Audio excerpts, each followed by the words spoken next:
Partons pour Kaboul, où a été inaugurée aujourd'hui, après un an de travaux, la plus grande salle de cinéma de la capitale.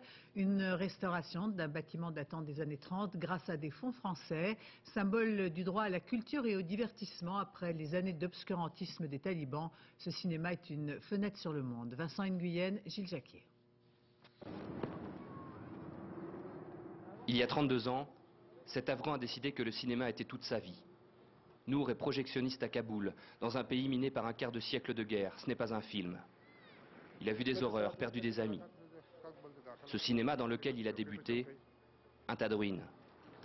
Les balcons et sa cabine là-haut, les sièges rouges et puis les affiches de films, tout n'est qu'un souvenir. Et seule une pauvre famille hante les lieux désormais. Il a la larme à l'œil, le vieux Nour, mais il ne se laisse pas abattre. Dans les salles qui tiennent encore debout, il continue de projeter des films, avec ses amis et les moyens du bord. Sans cesse, il bricole, avec sur les étagères, des trésors sauvés des talibans. On a caché les bobines dans des trous, dit-il, dans des puits et des étables.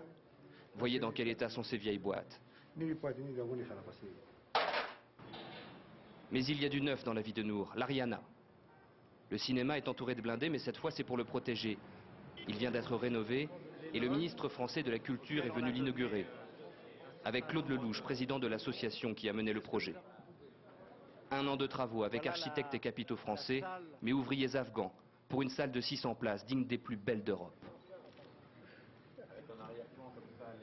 Chacun a besoin de retrouver entre les êtres le ciment qui doit les unir, au lieu de laisser la spirale de la haine parfois s'installer.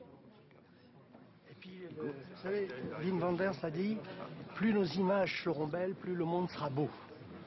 Voilà. Un cinéma, vu l'état du pays, c'est peut-être dérisoire. Allez dire ça aux enfants de la première séance. Quand les premières poussières de rêve tombent sur la salle, Astérix le Gaulois les emmène à des siècles de là, à des milliers de kilomètres. Pas besoin de les interroger, leur regard en dit long. Dans sa cabine ultramoderne, Nour aussi se régale. Oui, le projectionniste de la plus belle salle d'Afghanistan, ce sera lui. Si je meurs, dit-il, je veux que ce soit au cinéma. Mais l'œil du projectionniste est loin de s'éteindre.